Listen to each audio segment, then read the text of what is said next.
ഗർഭസ്ഥ ശിശു വെയിറ്റ് വെക്കാൻ വേണ്ടി ഗർഭിണികൾ കഴിക്കേണ്ട ഭക്ഷണങ്ങൾ എന്തൊക്കെയാണെന്ന് പറഞ്ഞു തരാം. ഞാൻ ഡോക്ടർ സിത്താര.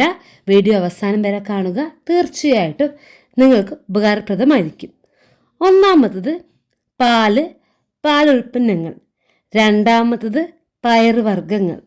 മൂന്നാമത്തത് ധാന്യങ്ങൾ. നാലാമത്തത് ലീഫി വെജിറ്റബിൾസ്.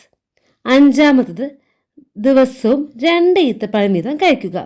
ആറാമത്തത് ദിവസവും 2 ബദാം വീതം കഴിക്കുക. ഏഴാമത്തത് ബനാന. എട്ടാമത്തത് ഉണക്കമുന്തിരി. ഒമ്പതാമത്തത് നാടൻ കോഴി. പത്താമത്തത് ബ്രക്കോളി. 11ആമത്തത് അവോക്കാഡോ.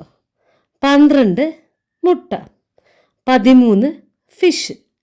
14 ധാരാളം വെള്ളം കുടിക്കുക. എല്ലാവർക്കും ഈ വീഡിയോ ഹെൽപ്ഫുള്ളായി വിശ്വസിക്കുന്നു. മറ്റൊരു വീഡിയോയുമായി കാണുന്നത് വരെ താങ്ക് യു. ബൈ.